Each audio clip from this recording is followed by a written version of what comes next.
Welcome to the Truth and Liberty broadcast. We believe we have a mandate to bring godly change to our nation and the world through the 7 spheres or mountains of influence. To further this cause, we give away a product every week that will empower you to get involved in changing your life and changing our world. You can register for our weekly giveaway by subscribing at truthandliberty.net. You can also subscribe to our newsletter to receive weekly updates on guests, news, and much more. This is an interactive live cast, and we welcome your questions. To ask a question during the live cast, use the comment or chat features. Now get ready to dive into this week's topics with our hosts on location in Colorado, USA.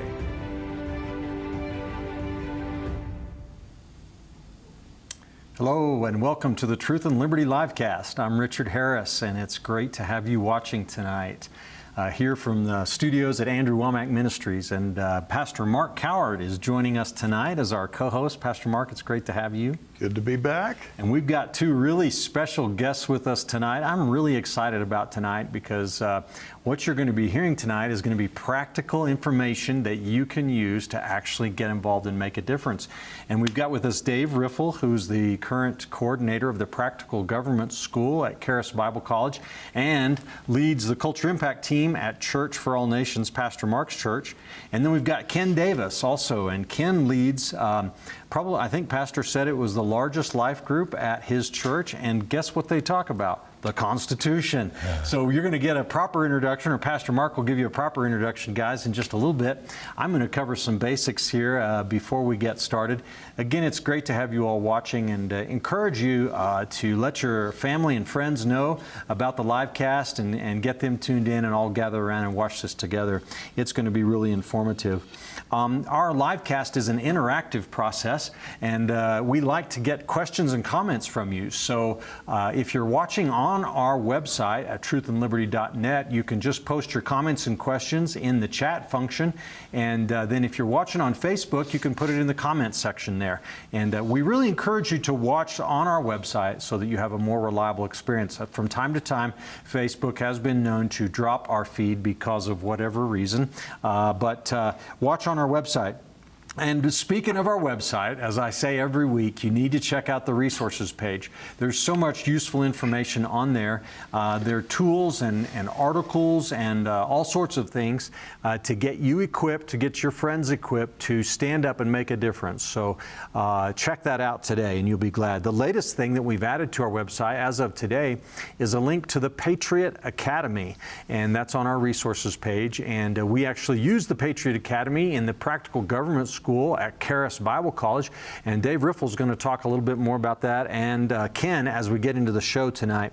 But that's a great ministry, a great organization that helps people learn about the Constitution and about our government. At the ministry, Andrew Wommack Ministries, we've got some exciting events coming up. I wanted to mention those to you. Andrew is going to be ministering in Orlando, Florida, February 11th through the 13th at the Orlando Gospel Truth Seminar, Thursday through Saturday, along with Jeremy Pearsons. And boy, that's going to be a powerful weekend. And I tell you, if you go to that conference, you're going to have your faith built up. You're probably going to get revelation in the Word like you've never heard before. It's going to be awesome. But you can get more information on the AWMI website, and that's awmi.net. And after that, the very next day, February 15th, we're going to travel down to Naples, Florida at New Hope Ministries in Naples with Pastor Grant Thigpen. And we're going to have an event called Truth and Liberty Live with Andrew Wommack. Isn't that a cool name?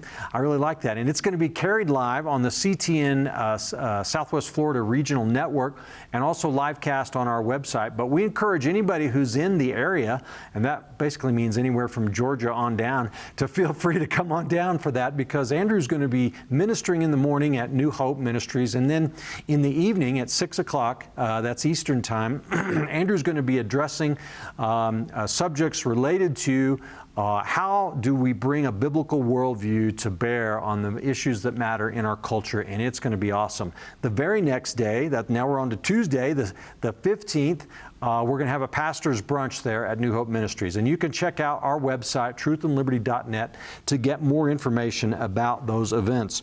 March 11th through the 13th, the Harris Men's Advance is going to be taking place here at Woodland Park at Harris Bible College. Andrew will be ministering along with James J.B. Brown. You know him, he's from CBS Sports, and the Super Bowl winning coach, Tony Dungy. I tell you, these guys are men of God. They're awesome preachers in their own right. You need to bring your sons, your sons-in-law, the guys at work, the men in your church. Come on out for the Charis Men's Advance.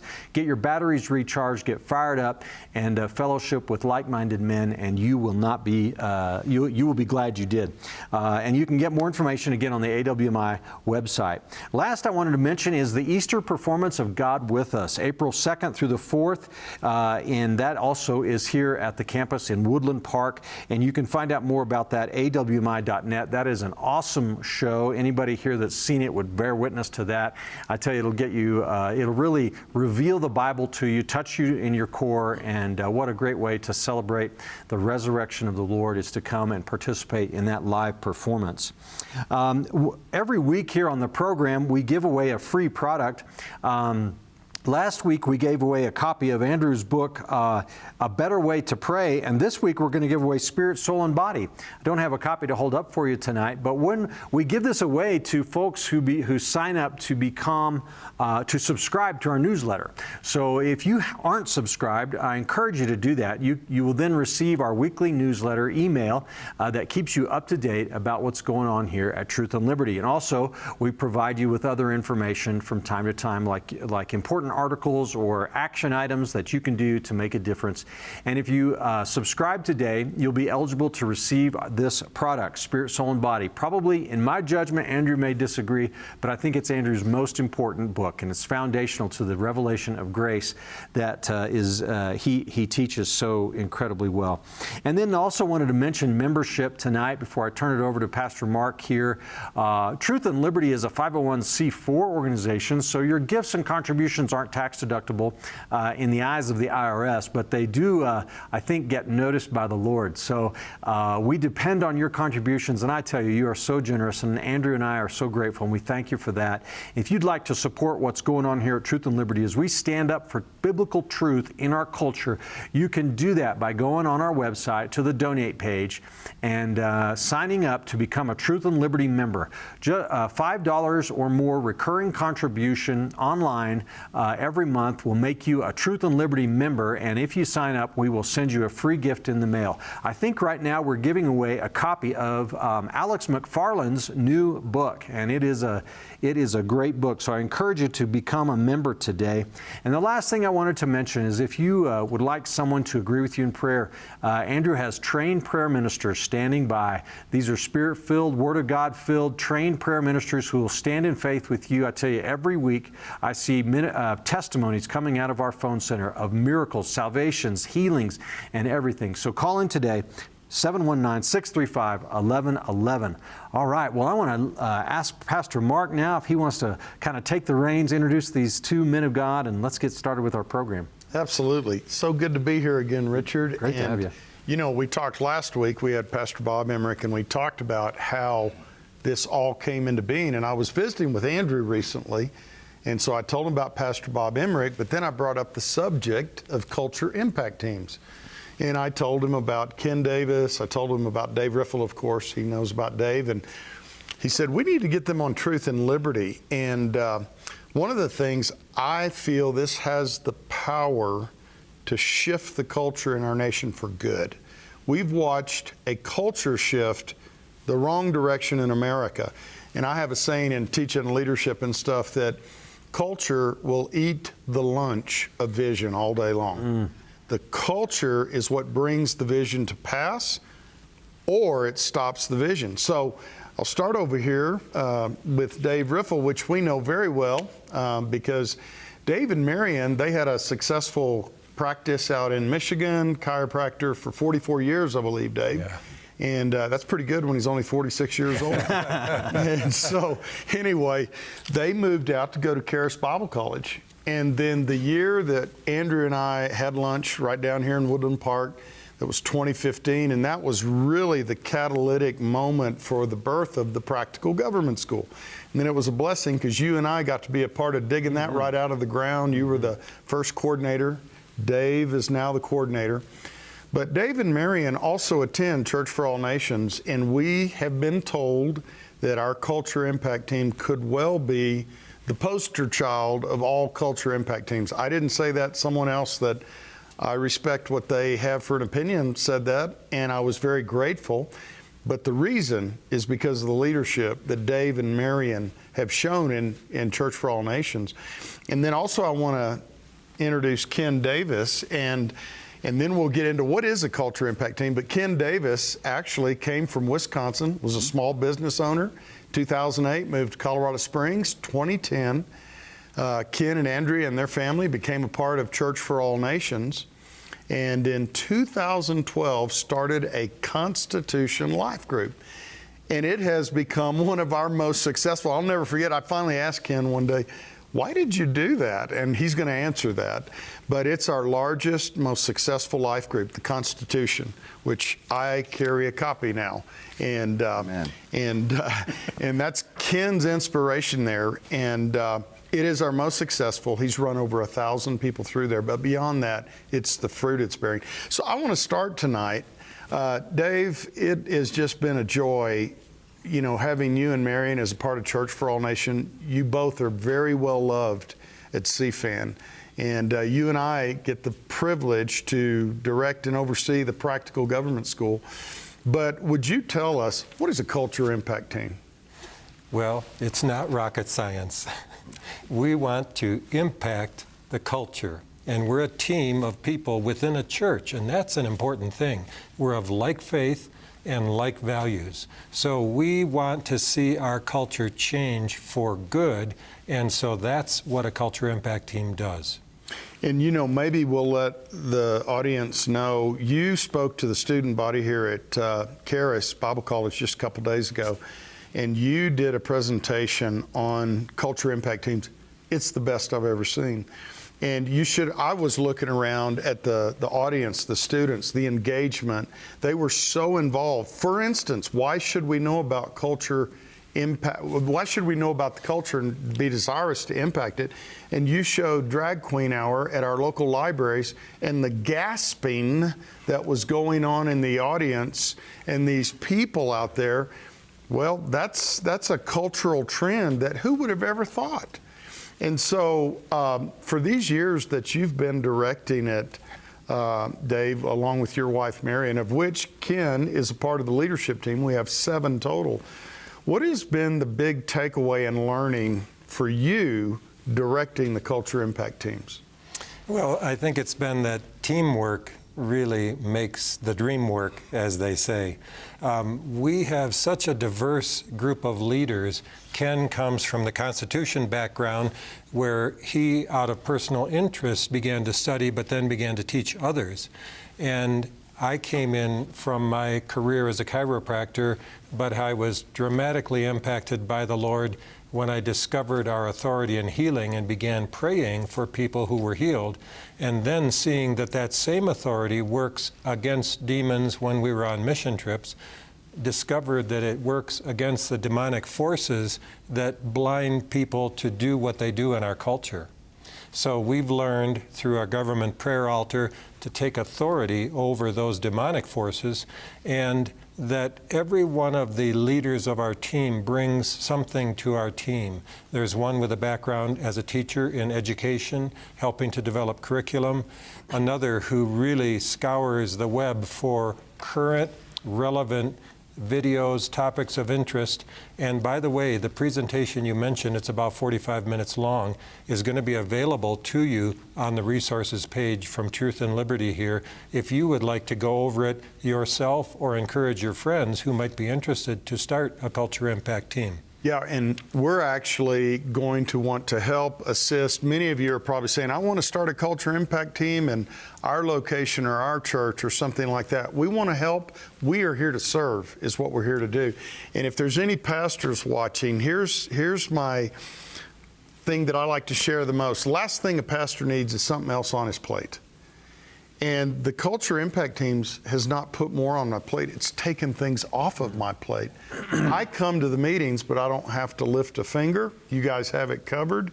And we'll talk more about that. But Ken, you have impacted me with your understanding. I want to ask, what led you as a businessman to start a life group on the Constitution? Well, Mark, I mean, the reason I even started the group was it was birthed out of my own ignorance. Like many people, I was sitting around, I'm watching the news, and I'm hearing these people that we've elected tell us what was and wasn't constitutional. And I realized I didn't know if they were right or wrong. And quite honestly, I should, right? As a citizen of the United States, I should be able to know, I should know what is and isn't constitutional so that I can actually hold them accountable to what they swear to uphold. And so I decided, you know what, I'm going to learn the Constitution. What better way to do that than with other people? So I said, I'll start a small group around understanding the Constitution. That's actually the name of it. And so it's gone extremely well. I never could have imagined. I always tell people that, you know, my first group was 4 of us in a closet with a TV and a DVD player. And now here we are, 8 years later, and the group our last session was over 60 people. Well, I'm told you're our most successful and largest life group right now. We had to give you the youth room, I think. Yep, youth auditorium. And but you said you started it out of ignorance. I think I may have you beat in that area, because I had heard about this thing called the Constitution. I never really understood, is this that important of a document? How important of a document is the Constitution to this country? Quite simply, what the Bible is to the believer, the Constitution should be to the citizenry of the United States. I mean, we really should be studying it and not just picking it up and reading it once. We should be studying it so that, A, that we can teach the rising generation, but even taking that and teaching our neighbors, right? So that when these things that have occurred, unfortunately at warp speed in our society recently, so when these things are occurring, everyone has the ability to check against what it is, what's happening, and how we can, if we need to, correct it. I remember some months ago we had a culture impact, because you know we have meetings monthly, and we remember when we were excited, we had 54 people sign up, and we've had groups that have been, the room's so packed they spill out into the hallway. Yours was extremely powerful when you talked about the Constitution, and you basically, you know, pointed out this is a supreme law of the land. And yet, and don't feel any condemnation, but I'd like to know how many in the audience have read the Constitution through, and how many have gone beyond that and studied it, because that's what you all are doing. But I remember hearing David Barton and Rick Green on a teaching on this. Our founding fathers said, teach the children the Constitution. And of course, David brought out one of his old books, and David Barton said, I do not believe our Supreme Court justices could pass the quiz and test questions in the book. And so everything we're dealing with currently right now, I believe, it's my conviction, it's because we do not know this book. And we have watched, especially the First Amendment, our right, our religious freedom trampled on. And so, Ken, with you teaching this Constitution and you being a part of the Culture Impact team, what's been the biggest takeaway for you? How's it impacted you? Because y'all are both vitally involved in this process. Well, I mean, I would add to what you're saying is, if you've read your Bible at all, you've read some at least once. There was a generation that did not know God. And you'd have to wonder, how is that possible? Well, it's possible because the older generations weren't teaching the next generation about what God had done to bring the nation of Israel out of the miracles that were performed, the great things that God had done to bring them out of Egypt. And so now you have in our own nation a generation that does not know the Constitution. And the reason that is because they don't teach it anymore in schools, right? There's civics, as we like to call it when we were younger. They don't teach the Constitution. And so I would encourage anyone, because your children are not learning this, you really need to take the time to sit down with your children and teach them yourself. So that's first. The impact was your question. And the impact really has been watching someone else light up and decide, I'm going to do my part. I see myself in this, or I see myself doing it in this piece of the Constitution. I can see where I have the ability to impact our nation, even in a small way. It takes one person interacting with one person to change our nation, if that's what we're seeking. I think, oh yeah, Richard. And I was going to jump in here and ask, what material do you use in your Constitution course, and what would you recommend, say, for families or for other people out there who might be interested in teaching the Constitution to their churches? Yeah, so we use the, just kind of a side note, when I started doing this, my intention was to create my own curriculum. I didn't know how difficult that was going to be, but 2 weeks in, I actually ended up at a business conference that I met Rick Green at, and he had just released a series called Constitution Alive, and that is a tremendous resource. It's a video series. You can go through it in 10 weeks. You can really sit down, take time. What we do a lot of times is we have conversation or discussion around what we've learned that week. And that's out of Wall Builders, or as was mentioned earlier, Patriot Academy. You will now have an access to the link to Patriot Academy. That's where you can go, and you can actually sign up to be a Constitution coach, which is a program that began, I think, right around 5 years ago. And so you can sign up as a Constitution coach. You can get access online to all the materials that I actually use in my class. Real interactive. It's humorous. You'll enjoy it. Great. You know, I'm imagining people have some questions, and I'm thinking, Dave, just taking it down to basics, what does a culture impact team look like? How many people do you have to have? How often do you meet? What do you do? Give us just a thumbnail sketch of that. Well, my wife Marion and I have been married 54 years, so we do everything together. Or is it 53? Well, at this point, that doesn't matter. So we are co-leaders along with Ken and several others, and we asked some leaders who were already over groups, Ken being one of the primary ones, would you consider becoming a part of the Culture Impact Team? Well, he was in a Constitution group leading that, and I didn't realize at the time when we were asking him to join what a foundation that would set for our group. Having people who've been through the study of the Constitution as a part of your team is extremely valuable. They know what our freedoms are. And we have such things as voter registration, circulate petitions, work for campaigns, support godly candidates. We go to prayer rallies at the Capitol. We not only pray, but we act. And I believe that a team that does one or the other can be good. If you pray, that's good. If you are an activist, that's good. But when you put those two together, I believe God really honors that. And we've seen such great responses from the people. And I'd have to say that when you mention from the pulpit that there's going to be a Culture Impact Team meeting and you encourage people to come, having your pastor encourage the congregation is a vital thing. And as a result, we grew from Marion and me asking a couple other leaders, so we really just had a handful of people, to now where we will have 200 people come out to our Culture Impact Team.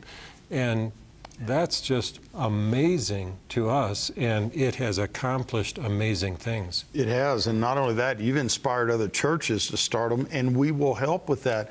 The beautiful thing about this, as you know, as a pastor, I know Peter Drucker, the old management guru, he said pastoring was one of the top 3 most dangerous jobs in America.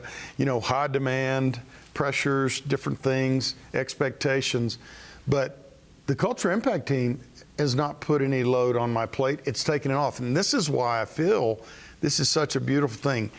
If you took all the churches in America, there are people very concerned about the direction of our country. And that has accelerated, I believe, in the last several years. And so, you know, I have seen people leave our church because of what I've said, but it has also brought people to our church.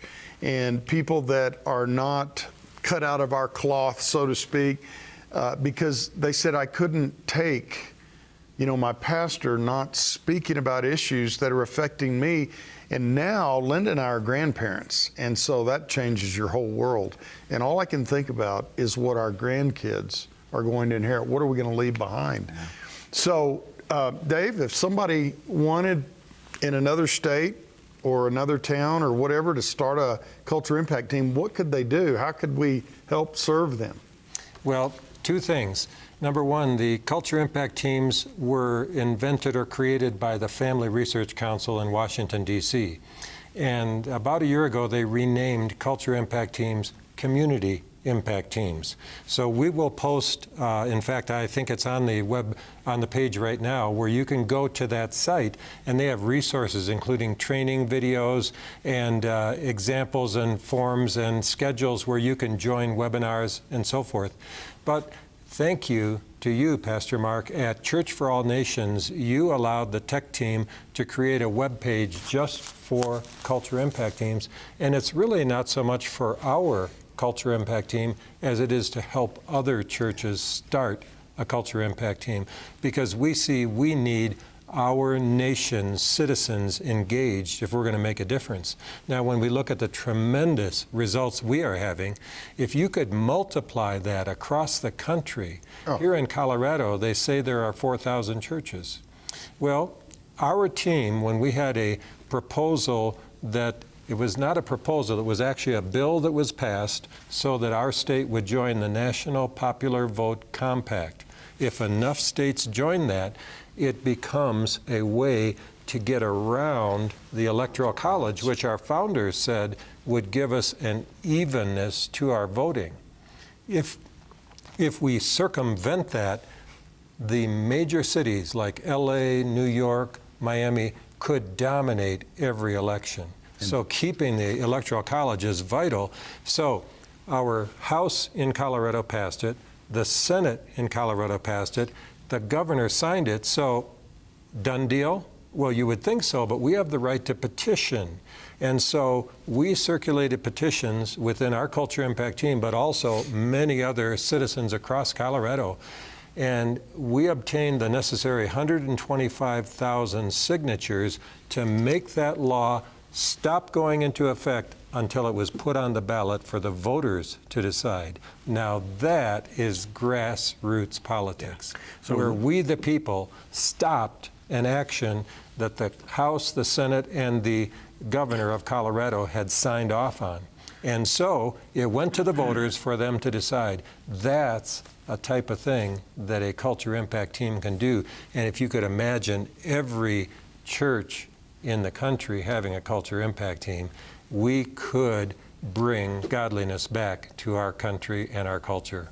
We could shift the culture. I just wanted to mention to the viewers that if you're interested in finding out more information about a culture impact team, how to start one, what it does, how it operates, we're adding or have added some resources to our site here at truthandliberty.net. You don't need to bounce around to the different sites because we'll link to them right there. So just go on the resources page, look for the truthandliberty.net, look for the heading for culture impact teams, and you'll find a number of, you'll find some from Family Research Council, and then you'll find some from Dave's website there at Church for All Nations. And this is a great example because this is the power of this team working together here. So Ken Davis, we had a culture impact team meeting, got up and spoke. What is the electoral vote? Most people, Christians included, are getting their information from the media. And there is a narrative that they have to present, and it's slanted, and sometimes it's downright deceptive. You brought, how old is the young man? He was 7 years old. Yeah, he brought a 7-year-old up and had him look on the screen and ask him the questions at the start of explaining what the electoral vote is. And he said, I just want everybody to know even a 7-year-old can get this. It's very simple. You explained it, and when people heard it, light bulbs began to go off.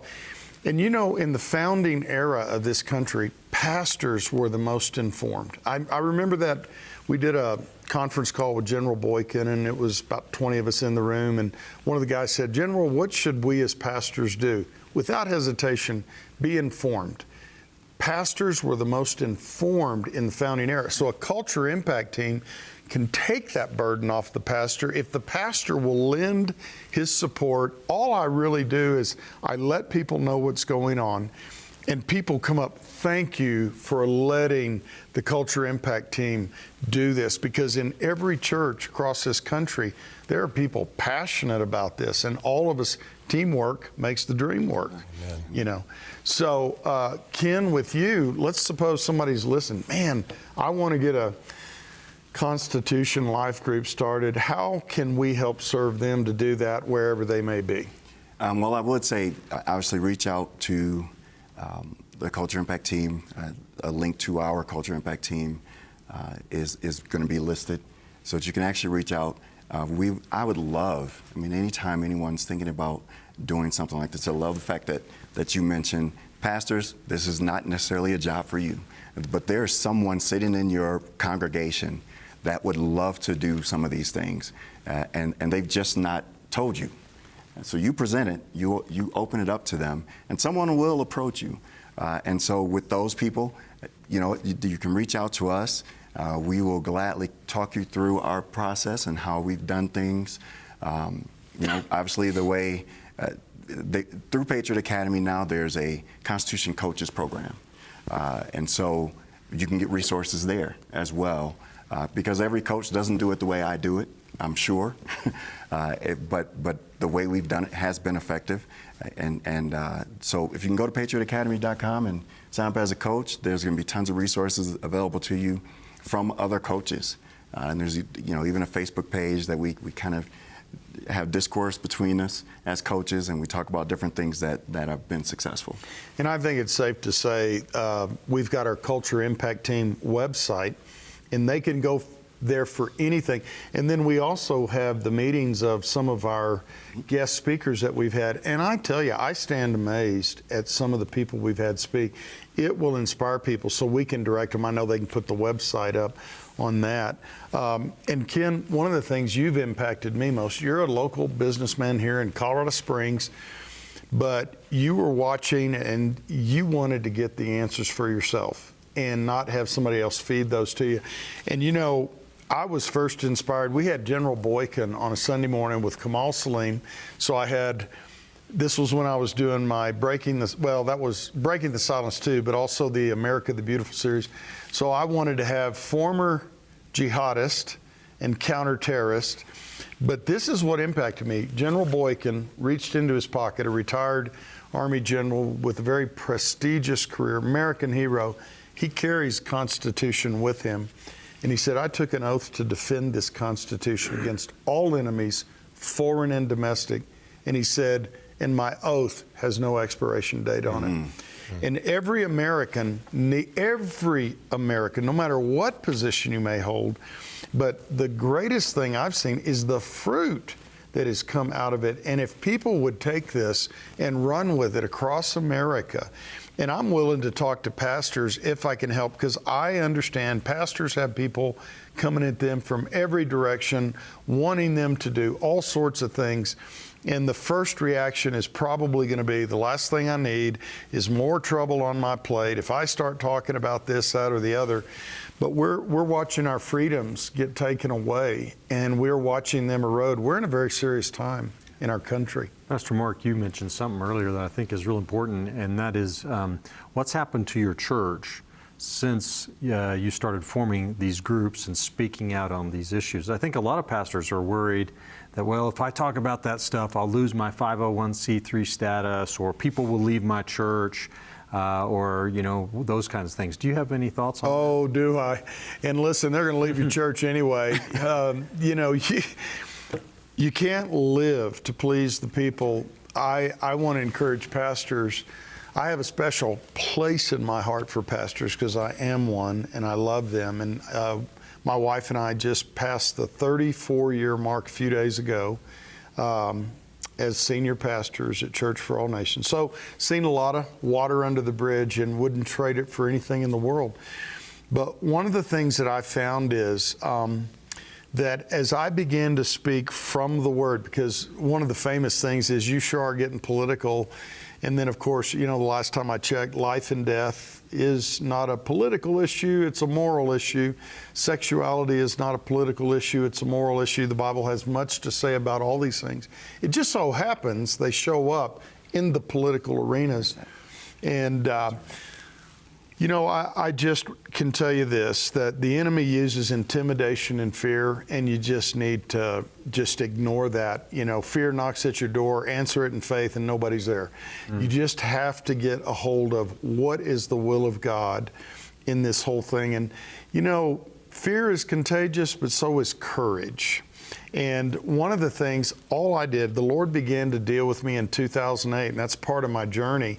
The 501c3 issue, for 20-something years, I said it this way, I stayed in the little 2-foot square box behind the pulpit, thinking I was being a good little pastor boy, not speaking about anything. I was warned, if you speak about political things, you'll lose your 501c3 status. Well, I was misinformed, and an organization called Alliance Defending Freedom came out. It was a group of, at the time, over 2,000 attorneys, and they gathered a small group of pastors and said, this is the result of the Johnson Amendment, 1954. A powerful Texas Senator, LBJ, slipped down on the House floor with no review and had the Johnson Amendment passed, 1954.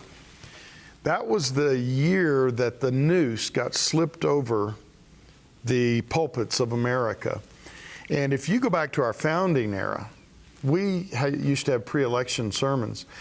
Now, this is the real acid test. What you find is this ADF gathered pastors, it was 33 in the beginning, they were asking them to please violate all of these supposed restrictions so that the IRS would sue one of them, and we'll take this into the Supreme Court, and it will not stand the test. It will not stand up against the Constitution. So get this. I think that was 2008. 33 pastors did it. They took their sermon notes, sent it to the IRS, and invited them to come to the service. Well, so, Pastor, you've been preaching about this stuff for a long time now. Have you ever been sued by the IRS? No, and no one else has. Your 501c3? No, they have not. Now, they have sent intimidating letters.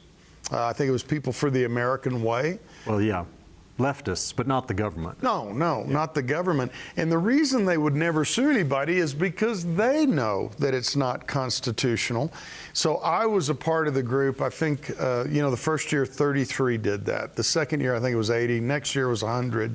And since then, several thousand have taken their notes, mailed them to the IRS, invited them to the service, broke every rule. So the bottom line is there's never been anybody taken into court because they know full well that it's our constitutional right to speak because it's the Word of God that we come to preach and to minister.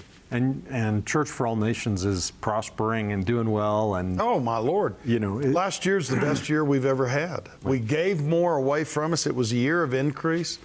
The Lord gave me 5 words in the month of February. With no revelation. March 15th, I pulled into the parking lot to an empty parking lot. The only cars were the staff, the worship team, and the media team. And I preached to an empty auditorium, having to really focus on that camera lens. And we closed the year out with more people saved than we've ever had in any previous year. Increase in finances. It was let me just say it's a banner year. God is faithful. He told the children of Israel, Joshua, you're going to take this people across the Jordan. Do you know the Jordan was at flood stage? And I'm not for sure on this. I've found some commentaries that have thought the Jordan overflowed its banks by a mile, and that's when God told them, get the people and cross the Jordan. Sometimes it's the worst possible time that God comes and says, I want you to do this, because He shows Himself strong no matter what our circumstances are or what the condition of our climate is right now, politically and otherwise. Excellent. Well, we've got some questions coming in from the viewers. You guys ready to take some of those? Yes. All right. Well, fantastic. Well, one of our first questions here is, and Ken, maybe you know this one, but Ruthie on chat is asking, can you please speak to the Act of 1871? Did it impact the Constitution, changing the United States from a republic to a corporation? I stumped you right off the bat, didn't I? And it's funny, that's one I should have prepared for, because it's been the talk I've lately seen some about chatter this about that. United States corporation. You know, at the end of the day, this document, the Constitution, guarantees that we will be a republic. Mm-hmm. So if there is something that has been created, such as a United States corporation, it is up to we the people to rein in those that we've put in elected offices, to disrupt and destroy anything that could possibly be an attack on the Constitution, thus making us no longer a republic. Right. Well, I'm gonna look that up, but I can tell you as an attorney who studied constitutional law that I don't think there's any there. The United States is not a private corporation in and of itself. Now, it may have formed a corporation for some business purpose or financial reason, but the nation itself is a sovereign entity, not a corporation. So, how can we use the Constitution, or how can we stand up and defend the Constitution, is the next question from one of our guests, when we believe that a law has been passed that's unconstitutional? Well, as a culture impact team, obviously, what we are primarily focused on is local and state.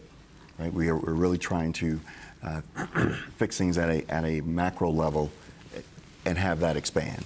But when you look at, and listen, your state legislatures, your federal legislatures, they are constantly presenting laws and passing laws. And so if there's something that you believe is unconstitutional, you need to, A, reach out to your congressmen and your senators, and you need to, if you can, gather 99 other people that believe exactly what you believe, and have all of them just inundate your congressmen and your senators with emails, phone calls, because what you'll find is, even though that may seem like a small group, those letters, those emails, those phone calls have impact. So one call or an email has the value of 10. And so you just need, but you do need numbers. And so I obviously use the number 100. It's a really good number to have people calling and emailing to tell them, we don't believe this is a constitutional law. One of the great things that we've talked about, if we could amend the Constitution, one of the great things we've talked about is, before a law can even be presented on the floor of the House, they must be able to tell us where in the Constitution they have the authority to put that law into place. That is something we really, as Americans, need to begin to focus on, requiring them to do what they swore to do, which was uphold that document. Mm-hmm. Can I add this in, Richard? Because one of the reasons I like this little Constitution, it's got a copy of the Declaration, but it has these quotes of our founders. So there's this one particular heading, Guarding Virtue and Freedom, and Thomas Jefferson says, we in America do not have government by the majority. We have government by the majority who participate. All tyranny needs to gain a foothold is for people of good conscience to remain silent. So here we are. We've been experiencing soft tyranny for years. And it's because most people haven't even read the Constitution, much less studied it. So. Right. Here's a question from Friends Lane on YouTube asking, how can I access the Constitution? I'll tell you what, I'll tell you, Friends Lane, we're going to get a link on our website that'll enable you to do that. But in the meantime, if someone wants to read the Constitution, where do they go? Well, you've probably got a million options there. Obviously, you can go to the internet. Listen, reading the Constitution takes about 15 to 20 minutes. And so would recommend, if you can find it online, these pocket constitutions you can find several places. If you've got a local library, walk into a local library and find out where they've got copies of the Constitution. Constitution is not hard to find. It's just hard for people to take the time to go read it. But 15, 20 minutes, you can read through the entire Constitution. Anything that stumps you, I would recommend. There's a great book actually written by a gentleman who lives here in Woodland Park named Mike Holler. He wrote a book called The Constitution Made Easy. He actually took the Constitution, rewrote it as amended.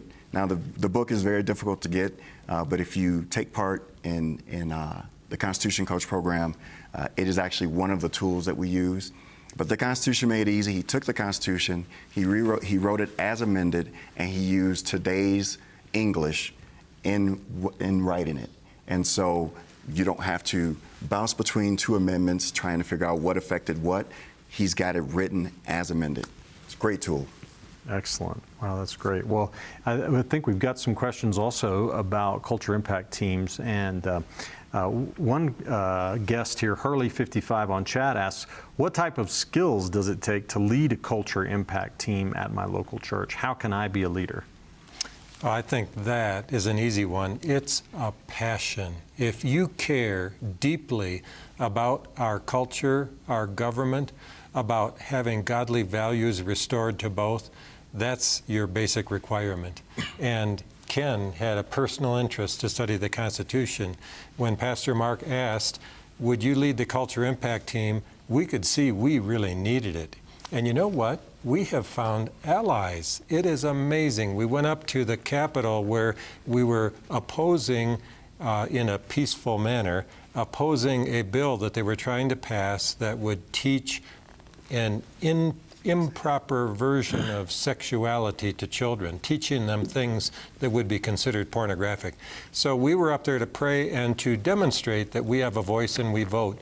And I saw a man with a badge on his lapel, asked him, was he a legislator? He was our state representative, and we got to know him. He has since come and spoken to our Culture Impact team, as have several other of our state legislators.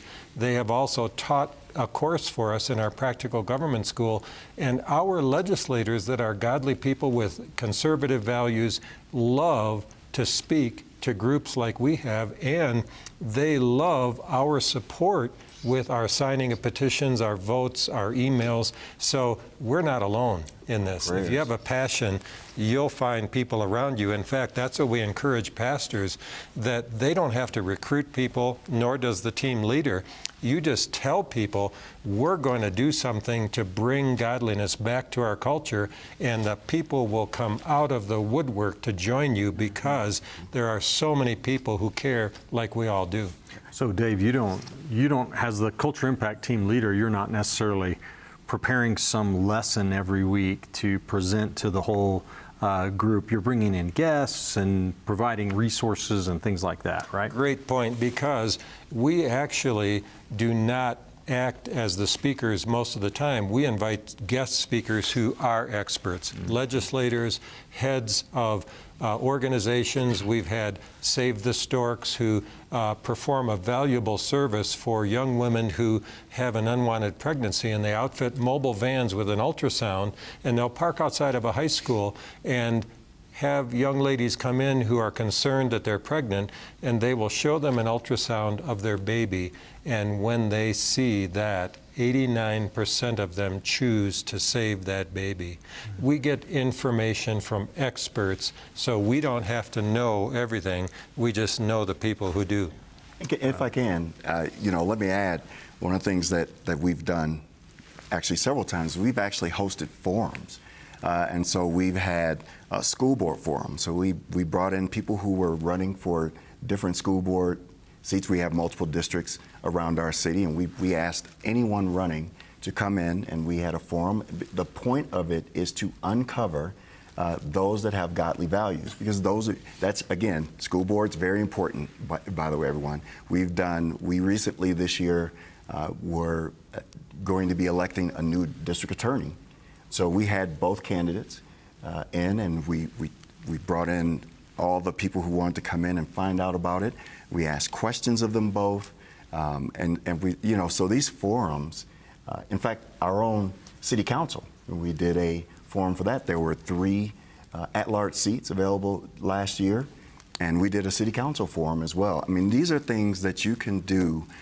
If you're a church, you're trying to really find out who has godly character, who's going to apply their biblical worldview to the things they do. Those are the people you want on your city council, your school boards, these different positions, especially again at a local level. So how do you guys do this at your church without crossing the line politically, so to speak, and making, look like you're a Republican activist group or something like that, but maintaining, the gospel first and that sort of thing?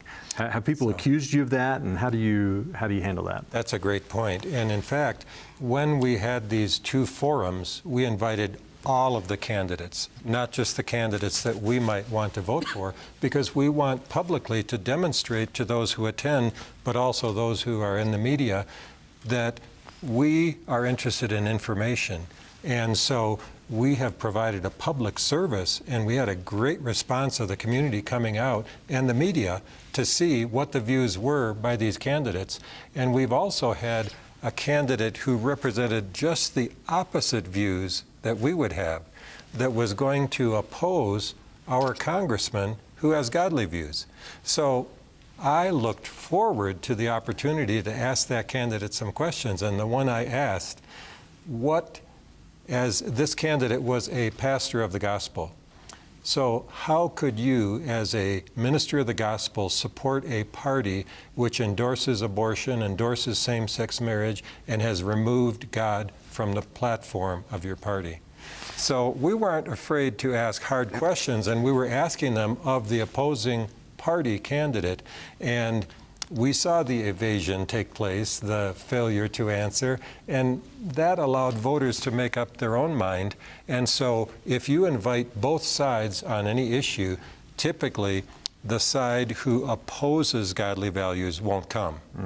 But if you have invited them, then you have made it an equal platform. And another quote I'd like to read, that's why I love this particular version of the Constitution.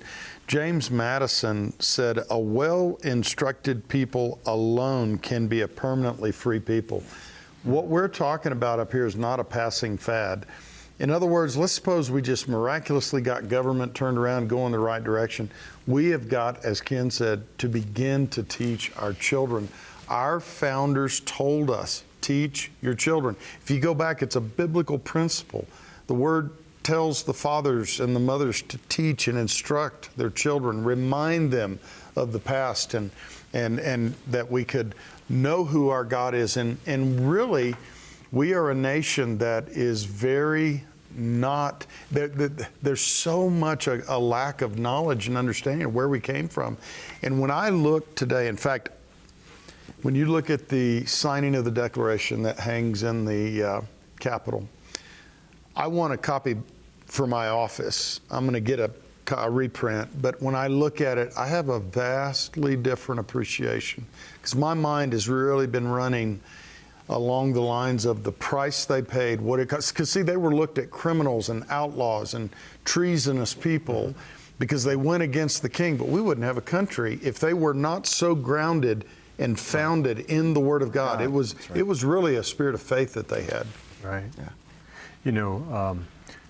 Today, if I could just reflect for a second and then toss this to you guys, it seems like in the last 4 years, from one side is constantly attacking the personality of a man, right? It's all anti-Trump, anti-Trump.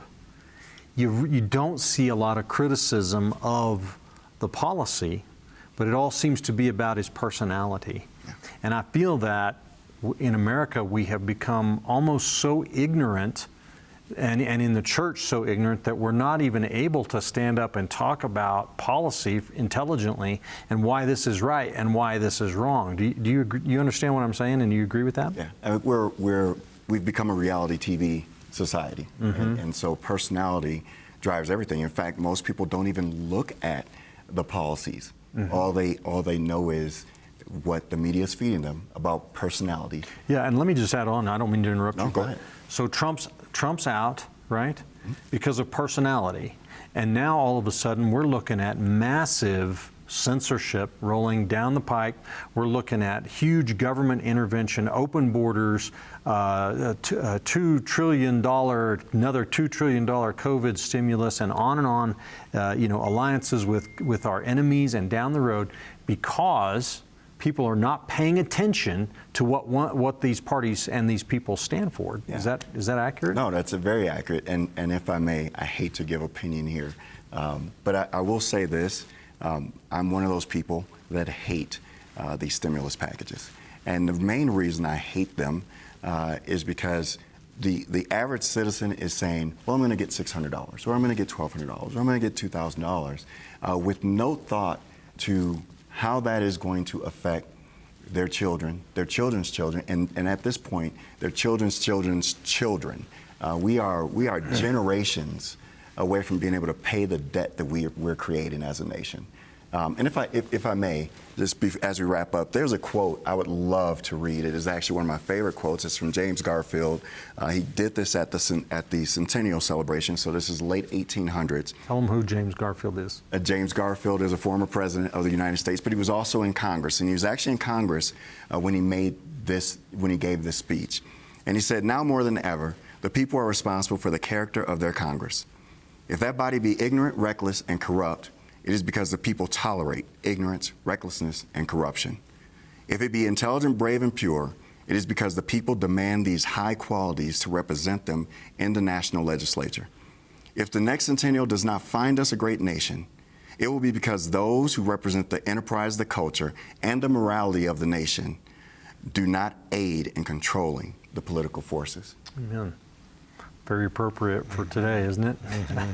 Well, we're down to a minute and a half here, so it's been such a joy and pleasure to have both of you guys on.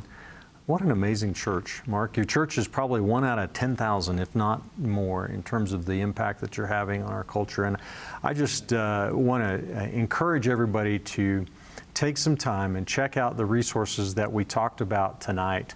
And whether you're a homeschool mom or a pastor or just someone who's sitting in the pew and feeling helpless, I think that all of these resources are something that you can use. You can teach your kids the Constitution. You can ask your pastor to let you start a life group on the Constitution or a culture impact team. And if you're a pastor, wow, follow Mark's example here. Invite people to stand up and to take leadership roles in these areas so that we can fulfill our mission to inform and educate the people of God on how they can make a difference. But I want to thank you all for watching tonight. It's been a great live cast, and thank you to all you guys. We want to thank CTN for carrying this live cast on their regional networks, and also want to send a thank you out to Andrew Womack for starting the Truth and Liberty Coalition and the opportunity to be a part of it. So be sure to tune in next week at 6 p.m. Mountain Time, 8 p.m. Eastern Time for the Truth and Liberty live cast, as we're going to have another very special guest and bring to you informative information that can help you make a difference. Thanks for watching. Join us next time for the Truth and Liberty broadcast. Find tonight's episode and related articles and links at truthandliberty.net. Truth and Liberty is viewer supported. If you'd like to help us continue our live casts, you can make a donation at truthandliberty.net.